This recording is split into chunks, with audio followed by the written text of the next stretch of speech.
We begin tonight with a significant national security alert from Washington. A consortium of federal agencies, including the FBI, the National Security Agency, the Cybersecurity and Infrastructure Security Agency, also known as CISA, and the Pentagon Cyber Crime Center, has issued a joint warning to operators of critical U.S. infrastructure. The advisory urges heightened vigilance against potential cyber attacks that could be linked to Iran. This warning comes in the wake of recent U.S. airstrikes that reportedly targeted Iran's nuclear program, raising concerns within the intelligence community about retaliatory actions in the digital realm. The agency specifically highlighted that companies within the defense industrial base are at an increased risk. This is particularly true for firms that possess holdings in or maintain close professional relationships with Israeli research and defense entities, a key U.S. ally and a primary regional adversary of Iran.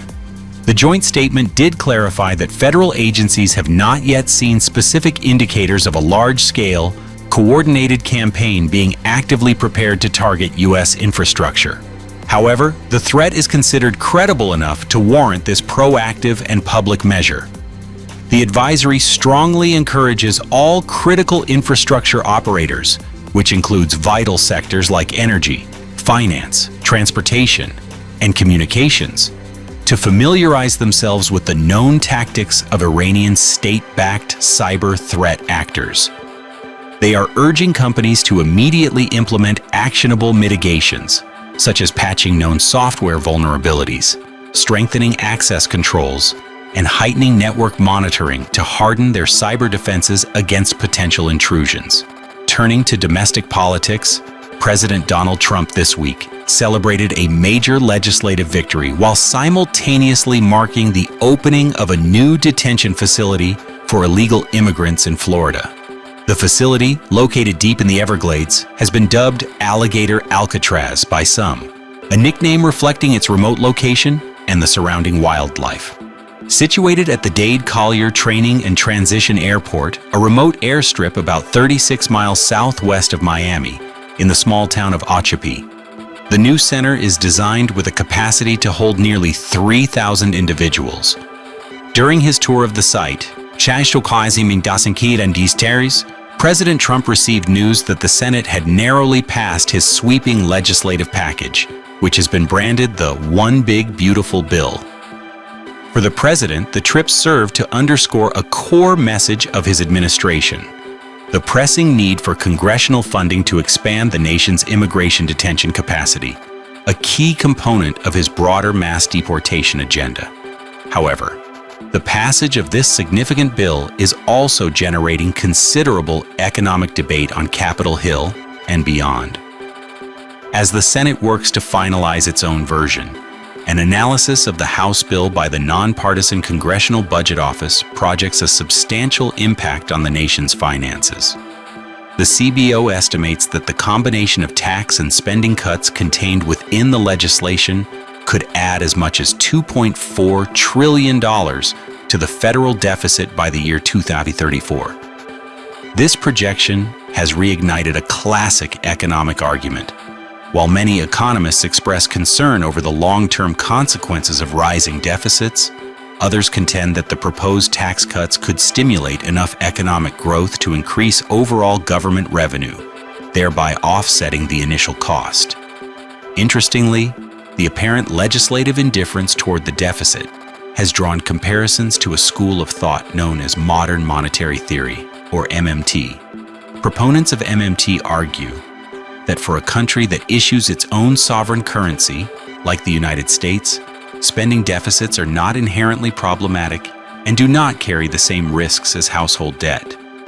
This theory had previously found favor among some progressive Democrats, who used it to justify proposals for trillions in spending on climate and social programs. Now, some observers note a similar rationale appears to be implicitly underpinning the fiscal approach of the new Republican-led budget. In other news from Washington, the Department of Education is at the center of two major developing stories. The first involves the University of Pennsylvania, which has reached a formal agreement with the Trump administration that will strip transgender swimmer Leah Thomas of her 2022 NCAA Division I championship title. Under the terms of the resolution agreement, all of Thomas's records, titles, and awards achieved while competing as a female athlete at the university will be officially rescinded. The agreement was reached after the university faced the potential loss of hundreds of millions of dollars in federal funding for what the administration determined was non-compliance with its interpretation of Title IX. The resolution requires UPenn to formally prohibit biological males from competing in female athletic programs. The policy extends beyond sports, also mandating a ban on males using women's bathrooms or locker rooms on campus. Furthermore, the university is required to issue a personal, written apology to every female swimmer who had to compete against Leah Thomas.